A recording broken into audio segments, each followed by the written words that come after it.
السلام علیکم ورحمۃ اللہ وبرکاتہ۔ ڈیئر اسٹوڈنٹس، کیسے ہیں آپ سب لوگ؟ امید ہے کہ آپ سب خیریت سے ہوں گے۔ آج ہم حدیث نمبر 2 کا مطالعہ کریں گے۔ اعوذ باللہ من الشیطان الرجیم، بسم اللہ الرحمن الرحیم۔ عن انس رضی اللہ تعالیٰ عنہ، حضرت انس رضی اللہ تعالیٰ عنہ سے روایت ہے، قالا فرمایا، قال رسول اللہ صلی اللہ علیہ وآلہ وسلم، رسول اللہ صلی اللہ علیہ وآلہ وسلم نے فرمایا، ثلاث، تین چیزیں، من کننا فیہ، جس شخص میں ہوں، وجدہ، اس نے پا لیا، حلاوت الایمان، ایمان کی مٹھاس کو، ان یکون، یہ کہ ہو، ناللہ، یہ کہ اللہ و رسولہ، اور اس کا رسول ہو، احبا، زیادہ محبوب، الیہ، اسے، مما سواہما، میں سے ان کے سوا، وَأَن يُحِبَّ الْمَرْءَ، اور یہ کہ انسان محبت کرے، لا يُحِبُّهُ، نہ محبت کرے کسی سے، الا، مگر، للہ، اللہ کے لیے، وَأَن يَكْرَهَ، اور یہ کہ وہ ناپسند کرے، ان يعود، کہ وہ لوٹ جائے، فی الکفر، کفر میں، کما، جس طرح کے، یکرہ، وہ ناپسند کرتا ہے، ان یقذف، کہ وہ پھینک دیا جائے، فی النار، آگ میں۔ رواہ البخاری و مسلم، اس حدیث مبارکہ کو امام بخاری اور امام مسلم نے اپنی صحیحین کے اندر بیان کیا ہے، اور یہ حدیث متفق علیہ بھی ہے۔ متفق علیہ حدیث کی ایک قسم ہے، پیچھے آپ پڑھ چکے ہیں۔ متفق علیہ حدیث کی وہ قسم ہے، وہ حدیث جو بخاری اور مسلم دونوں کے اندر پائی جائے۔ امام بخاری اور امام مسلم نے اپنی صحیح بخاری اور صحیح مسلم میں جس حدیث کو روایت کیا ہو، اس کو حدیث متفق علیہ کہتے ہیں۔ حدیث مبارکہ کے اندر 3 باتوں کا ذکر کیا گیا ہے۔ اگر کسی کو یہ 3 باتیں حاصل ہو گئی تو اس نے ایمان کی حلاوت اور مٹھاس کو پا لیا۔ یہ 3 چیزیں کیا ہیں؟ نمبر 1، اللہ اور اس کے رسول صلی اللہ علیہ وسلم کو سب سے زیادہ محبوب رکھنا۔ نمبر 2، انسان کسی سے محبت کرے تو محض اللہ کے لیے کرے۔ نمبر 3، ایمان قبول کر لینے کے بعد دوبارہ کفر کی طرف لوٹ جانا انسان اتنا ہی ناپسند کرے جس طرح وہ آگ میں جانا ناپسند کرتا ہے۔ اب ہم دیکھتے ہیں کہ حلاوت ایمان سے کیا مراد ہے۔ یہ ایمان کی مٹھاس اور ایمان کا ذائقہ اور ایمان کی چاشنی کیا ہوتی ہے؟ جس طرح کھانے پینے کی چیزوں کا ایک ذائقہ ہوتا ہے، ہر وہ شخص جس کے مزاج میں خرابی نہ ہو، وہ تندرست اور صحت مند ہو، تو کھانے پینے کی چیزوں کے ذائقہ سے وہ لطف اندوز ہوتا ہے، انجوائے محسوس کرتا ہے، سکون محسوس کرتا ہے۔ اسی طرح حقیقی ایمان کا بھی ایک مزہ اور مٹھاس ہوتی ہے۔ وہ شخص جو کسی روحانی بیماری میں مبتلا نہیں ہے اور جس نے خوش دلی کے ساتھ اللہ کی رضا کی خاطر دین کو قبول کیا ہوا ہے، اس کا اللہ کے ساتھ تعلق محض رسمی، موروثی، عقلی اور دماغی قسم کا نہیں ہے، بلکہ یہ تعلق دل کی گہرائیوں کے ساتھ اللہ کے ساتھ جڑا ہوا ہے۔ وہ بھی ایمان کی مٹھاس کو محسوس کرتا ہے، اس کو ایمان کی حلاوت اور ایمان کا ذائقہ نصیب ہو جاتا ہے، اور ایمان کی مٹھاس حاصل ہونے سے انسان کے دل میں ایمان کی قدر و قیمت بڑھ جاتی ہے۔ یہ قدر و قیمت ہی انسان کو نیک اعمال کرنے پر ابھارتی ہے، یعنی ایمان کی قدر و قیمت جب انسان کو حاصل ہوتی ہے تو اس سے پھر نیک اعمال کا صدور آسان ہو جاتا ہے۔ ایمان کی مٹھاس پا لینے والوں کی یا ایمان کی قدر و منزلت جن کو معلوم ہو جاتی ہے، ان کی پہلی صفت حدیث مبارکہ میں یہ بیان کی گئی ہے کہ وہ اللہ اور اس کے رسول صلی اللہ علیہ وسلم سے محبت باقی سب محبتوں سے بڑھ کر کرتے ہیں۔ ان کے دلوں میں اللہ اور اس کے رسول کی محبت غالب ہوتی ہے۔ قرآن مجید میں مومنین کی یہی صفت بیان کرتے ہوئے اللہ رب العالمین فرماتے ہیں، والذین آمنوا اشد حبا للہ، اور وہ لوگ جو ایمان لائے ہیں وہ اللہ کی محبت میں زیادہ شدید ہوتے ہیں۔ اسی بات کو سورۃ الانفال میں ایک دوسرے انداز میں اللہ رب العالمین بیان کرتے ہوئے فرماتے ہیں، اے نبی صلی اللہ علیہ وآلہ وسلم، ان سے فرما دیجئے کہ اگر تمہارے والدین، تمہارے بیٹے اور تمہارے بھائی، تمہاری بیویاں، تمہارے عزیز و اقارب، اور وہ مال و دولت اور وہ تجارت جس میں نقصان کی فکر تمہیں لگی رہتی ہے، اور وہ گھر جن سے تم محبت کرتے ہو، یہ سب چیزیں اگر اللہ اور اس کے رسول اور اللہ کی راہ میں جہاد سے زیادہ محبوب ہیں تو پھر انتظار کرو کہ اللہ کا فیصلہ آ جائے۔ یعنی ہمیں وارن کر دیا گیا ہے کہ دنیا کی ان تمام مرغوب اور محبوب چیزوں کی محبت کے مقابلہ میں اللہ اور اس کے رسول کی محبت غالب ہونی چاہیے۔ اسی بات کو نبی کریم صلی اللہ علیہ وسلم نے یوں بیان فرمایا ہے، تم میں سے کوئی شخص اس وقت تک مومن نہیں ہو سکتا جب تک کہ میں اسے اس کے والدین، اس کی اولاد اور تمام انسانوں سے زیادہ محبوب نہ ہو جاؤں۔ محبت کا جو اظہار ہے یہ دراصل اطاعت کی صورت میں ہونا چاہیے۔ شریعت اسلامیہ کا مطلوب و مقصود ہی یہ ہے کہ اللہ اور اس کے رسول کی محبت دلوں میں اجاگر ہو کر انسانوں کو اطاعت کے لیے تیار کرے، کیونکہ جس کے ساتھ محبت ہوتی ہے اس کی اطاعت اور فرما برداری کی جاتی ہے، اس کی پیروی کی جاتی ہے، اس کے پیچھے چلا جاتا ہے۔ اگر انسان محبت کا دعویٰ کرتا ہے، اللہ اور اس کے رسول کی اطاعت اور فرما برداری نہیں کرتا، تو اپنے اس محبت کے دعویٰ میں وہ جھوٹا ہے، اس کا یہ دعویٰ بالکل کھوکھلا ہے۔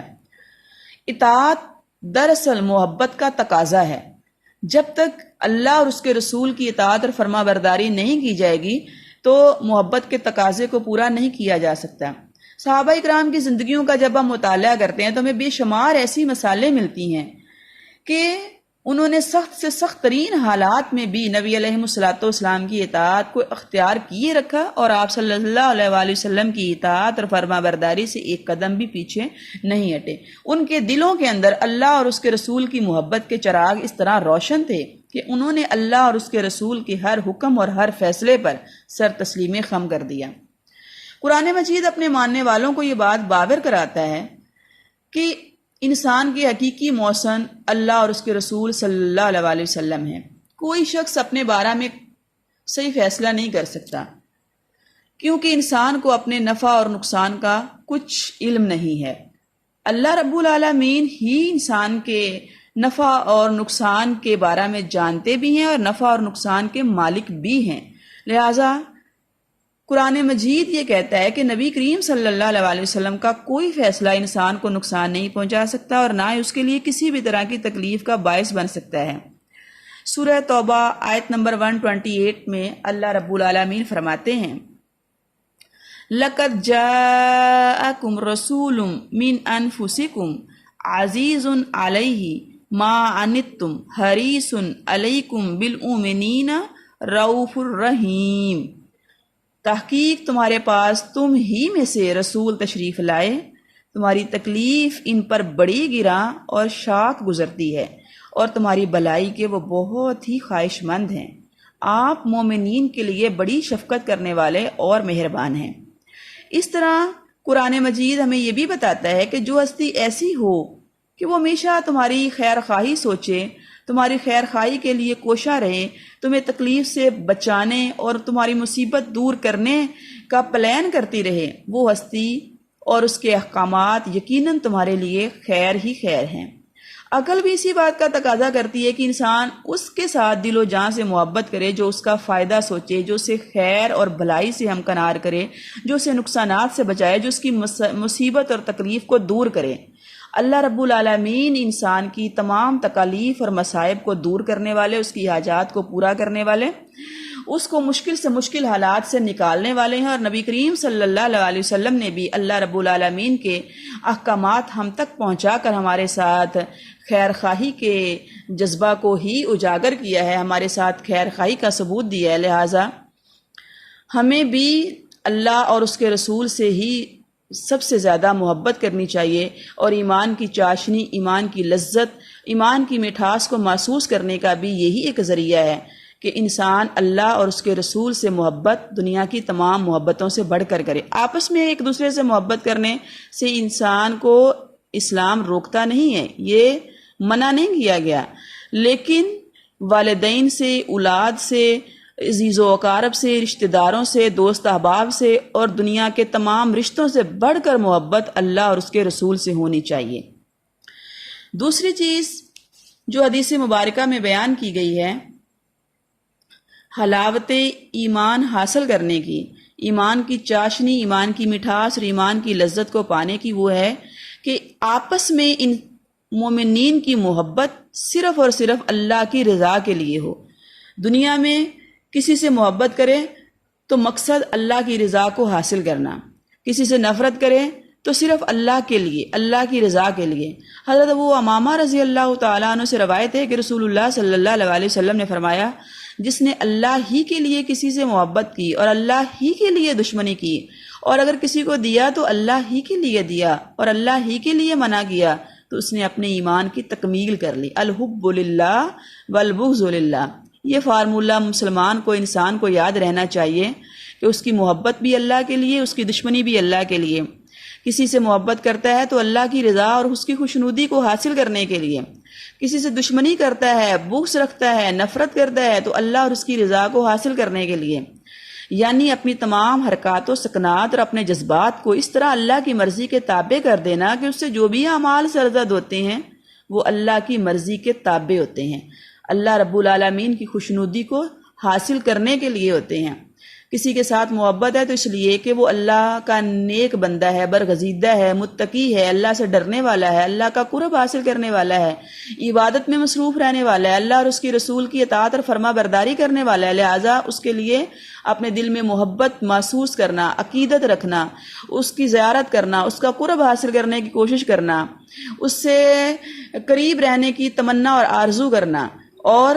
انسان کسی سے نفرت اور بغض رکھتا ہے تو صرف اس لیے کہ وہ اللہ کا باغی ہے، اللہ کا سرکش ہے، اللہ رب العالمین کو ناراض کرنے والا ہے۔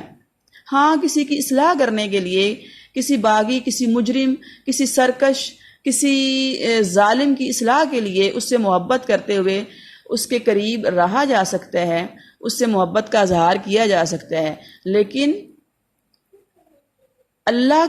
کو ناراض کرنے والوں، اللہ کی حدود کو توڑنے والوں، اللہ رب العالمین کے ساتھ سرکشی اختیار کرنے والوں کے لیے انسان کے دل میں نفرت ہونی چاہیے، اور اللہ رب العالمین کی اطاعت اور فرما برداری کرنے والے انسانوں اور مسلمانوں کے لیے انسان کے دل میں محبت کا جذبہ موجزن رہنا چاہیے۔ تیسری صفت جو ایمان کی لذت اور ایمان کی مٹھاس اور ایمان کی چاشنی کو محسوس کرنے کے لیے انسان کو اختیار کرنی چاہیے، وہ ہے کہ ایمان لانے کے بعد دوبارہ کفر کی طرف لوٹنا وہ اتنا ہی ناپسند کرے جتنا کہ وہ آگ میں کودنے اور آگ میں پڑنے کو ناپسند کرتا ہے۔ جس طرح ایک عقل مند اور ہوش و حواس رکھتے ہوئے انسان کا آگ میں چھلانگ لگانا ناممکن ہے، ایسے ہی اس کا کفر کی طرف لوٹنا بھی ناممکن ہو۔ ظاہر ہے کوئی بھی ذی ہوش انسان یہ فیصلہ نہیں کر سکتا کہ وہ آگ میں چھلانگ مار دے گا۔ اسلام کی تاریخ بھی اس بات کی شاہد ہے کہ جس شخص کے دل میں اسلام داخل ہو گیا، کوئی تشدد، کوئی لالچ، کوئی مجبوری اس کو پھر اسلام سے پھر جانے پر قائل نہ کر سکی۔ ہم دیکھتے ہیں صحابہ اکرام کی مثالیں ہمارے سامنے ہیں، کفار نے مسلمانوں پر، صحابہ اکرام پر جی بھر کے تشدد کیا، لالچ بھی دیا، خاندانی تعلقات کے واسطے بھی دیے، ان سے سوشل بائیکاٹ بھی کیے، لیکن وہ شخص جو ایک دفعہ دائرہ اسلام میں داخل ہو گیا وہ پھر لوٹ کر کبھی کفر کی طرف واپس نہیں گیا۔ قرآن نے یہ بیان کیا کہ کفار کی شدید خواہش ہے تم واپس اپنے پرانے مذہب کی طرف آ جاؤ، کفر کی طرف آ جاؤ، بت پرستی کی طرف آ جاؤ، لیکن ان کی یہ خواہش پوری نہ ہو سکی۔ کسی مسلمان کا کفر کی طرف نہ لوٹنا اس بات کی دلیل ہے کہ ان لوگوں کے دلوں میں ایمان کی قدر و قیمت رچ بس گئی تھی۔ ہم دیکھتے ہیں حضرت بلال رضی اللہ تعالی عنہ کا ظالم آقا ان کو کس کس طرح تکلیف دیا کرتا تھا، کیسے کیسے تشدد کیا کرتا تھا، گرم پتھر کے اوپر لٹا کر، آگ کے اوپر لٹا کر ان کے سینے پر بھی ظالم بھاری پتھر رکھ دیا کرتا تھا۔ روایت میں یہ آتا ہے کہ حضرت بلال رضی اللہ تعالی عنہ کی کمر سے سارا جو ان کی جلد تھی، سکن تھی، وہ میلٹ ہو کر اتر گئی اور ان کی ہڈیوں تک وہ آگ جو ہے وہ پہنچ چکی تھی، یہاں تک کہ ان کے جسم سے جل جل کر جو ہے وہ آگ کی تپش میں کمی واقع ہو گئی، اور ان کے سینے پر بھاری سیل، بھاری پتھر پڑا ہوا تھا، اور ان کی زبان سے ایک ہی لفظ نکلتا تھا، آہد آہد آہد، اللہ ایک ہے، اللہ ایک ہے۔ اسی طرح کی بے شمار مثالیں ہیں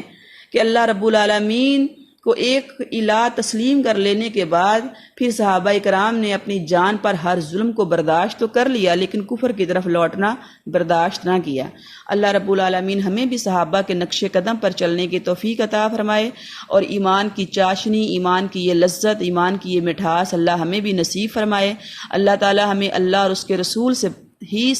سب سے بڑھ کر محبت کرنے کی توفیق عطا فرمائے، اللہ اور اس کے رسول کی پیروی اور اطاعت اور فرما برداری کی توفیق عطا فرمائے، آپس میں ہمیں محض اللہ ہی کے لیے محبت کرنے کی توفیق عطا فرمائے، کوئی دنیاوی غرض اور دنیاوی مقصد نہ ہو بلکہ صرف اللہ ہی کے لیے ہمیں ایک دوسرے سے محبت اور ایک دوسرے سے پیار کرنے کی توفیق عطا فرمائے۔ اللہ رب العالمین ہمیں